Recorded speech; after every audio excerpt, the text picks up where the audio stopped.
Dan nyoba menyopor le ke malim. Baik tepat dua bo. Ya. Kayaknya dah ya buat kita pubat jahi, mana gadah ya. Gadah jahi. Tapi yang ubat, cara ubat. Dua buah penyakit, hendak ubat. Itu penyakit bangai hendak ubat. Apabila bangai mesapang le bangai ya insya-Allah nyan bertamah ngun dia juju.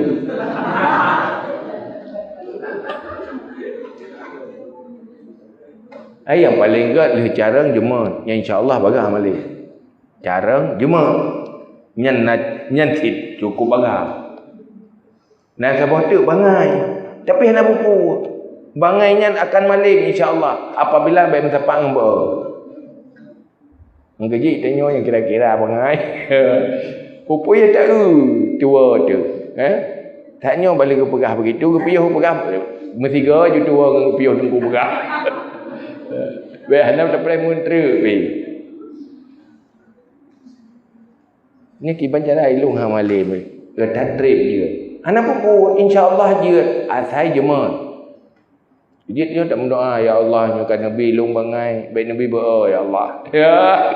Ya tak berdoa, ya insya-Allah malim yang jemaah. Belum murid-murid lung jemaah. Tumbuh dari daya. Nah yang cara macam-macam model tu. Nah yang cara jemaah, nah yang cara berdoa, nah yang berdoa jemaah, nah yang bangai jemaah, nah yang bangai berdoa. Nyan yang carang jemaat nyan memang lumui tahu. Oleh nyan yang carang berdoa ngan yang bangai jemaat duduk le ke bangai jemaat. Dan duduk bangai-bangainya kata. Karena jemaat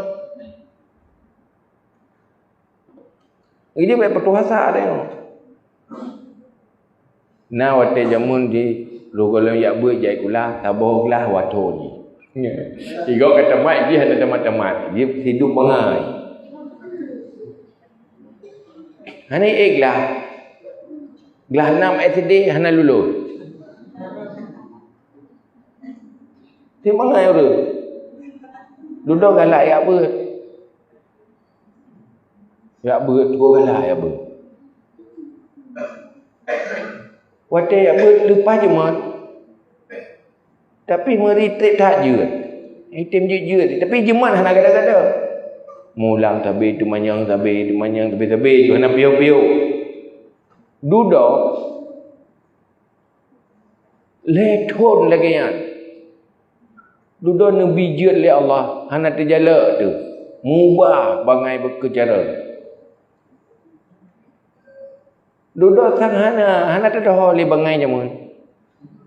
Gada rupanya bangainya dengan jamun. Gaji baik pertuasa ada orang yang kira-kira trip je. Bujuma dah. Tua-tua pai lelam je tua jual tak pai lelam. Oh ji bet piu-piu age orang kohre ni ju. Bet tak pajan putu. Gua ji tak gajo ju dia bet tak ju pajan putu gajo ya ju. Nyo tak nak jadi tu. Nyo tegas tegan patah gajo. Ada kala tu tak kira gajo tak berangkat. Iban ti bu gajo gini ju.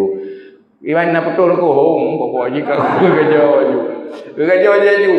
Nya insyaallah do rek nyan putu. Menanlah kejahilannya.